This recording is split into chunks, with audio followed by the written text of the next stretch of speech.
Now, you help lots of businesses achieve their financial goals, but in your experience, why is it that people go into business in the first place? Well, funny you should ask, actually, because really what it is most people are quite happy being employed by somebody else. They might be a great architect or maybe a great sparky, but they always think, hey, I can do better than that. Why am I doing all the hard work when the boss gets all the money? So what they then end up doing is thinking, I can do this for myself, and off they go. Great technical knowledge, but not too much in the way of skills on how to actually run a business. And as you know, the grass is not always greener on the other side.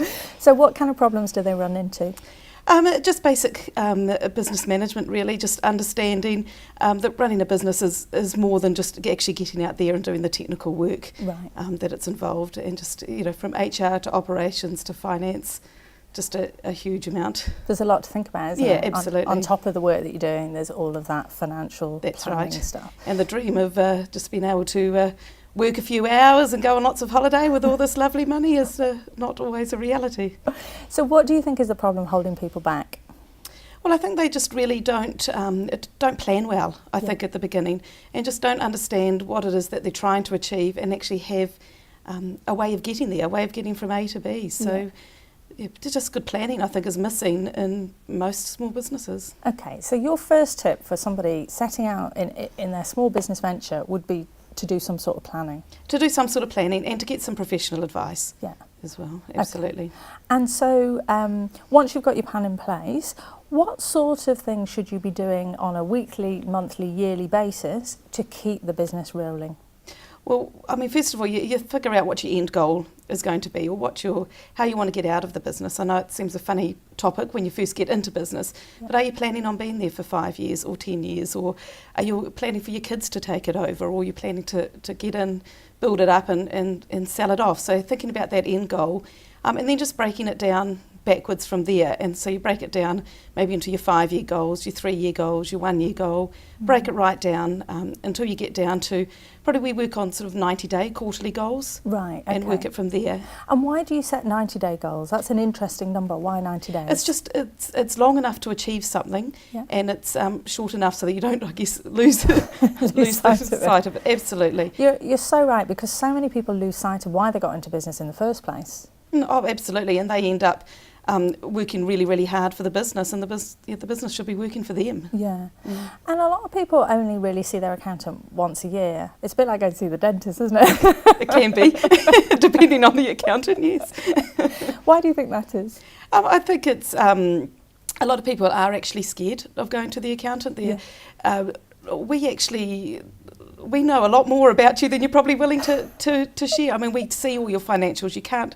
The numbers don't lie. You can't hide from us how much you are really making in your business, how it's really going. So you're laying yourself bare, really, when you come to see your accountant and sharing those numbers with them. And I guess a lot of stereotyping. A lot of people are very scared to ask a question. They feel that they should know the answer to something that's going on in their business, but they don't necessarily know it. And I guess it's our job to make it easier, be able to explain things well, and be able to let them know it is a safe environment to ask questions and to learn more about their business. There's quite a lot in the whole financial arena that actually people don't know. They don't know what it means. They don't know what the numbers mean. Oh, absolutely. What advice would you give people? I think just work well with a good advisor. Sit down, make sure that you're understanding your numbers, your starting point really, and making sure when your accountant gives you a set of accounts and a tax return, you just don't go, oh, that's how much tax I have to pay, let's file that away. Oh, there's more. Are you supposed to do something with those documents? So actually, have a look at some trends, have a look at how you did against last year, really understand, I guess, the drivers of your business, and understand, one of the common questions that is asked, I guess, is how come I've made a profit but I've got no money in the bank? Yes. And actually just really understanding that there is a difference between profit and cash, and how to work that to your advantage. Interesting. So actually, let me ask you, how come I've made a profit but I have no money in the bank?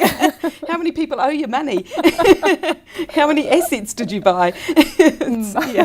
Assets. Yeah, absolutely. There's a lot of things that impact maybe on your profit and loss, but not on your cash flow. Okay, so there's quite a difference obviously between your profit and loss and your cash flow, two quite separate things you need to understand. Yes, absolutely. Okay. And you work as well, not just with startups, not just with tradespeople, but also with property investors. Yeah, absolutely. What can you tell me about that?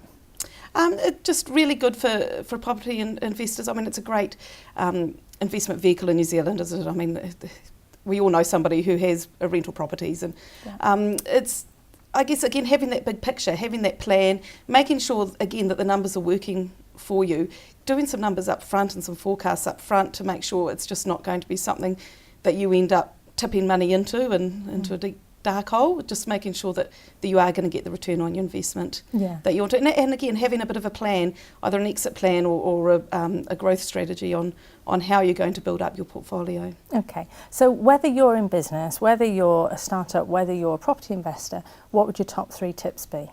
I guess planning. Having that plan, and then really understanding your numbers, and not just historic, but having them at your fingertips, so that you can actually, there's enough software out there that you can actually produce a set of accounts any day of the week. The information is there online, likes a zero, etc. You can get your push a button, you've got your profit and loss. You know exactly where you are. So really understanding where you're going.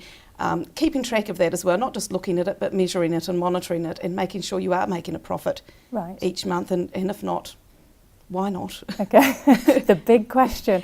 And being accountable. So having, set your goals, that's all very well, but make sure that somebody is actually checking up on you, that you're doing it, whether it's a friend that you can confide and say, this is what my goal is and this is what I want to achieve and I want you to check in with me, or the likes of a business coach or a professional advisor. Yeah, you're absolutely right, because accountability is a thing that keeps you on track. Absolutely. Otherwise you wake up at the end of the year and go, what happened? Thanks so much for sharing all that advice with us today. Thank you.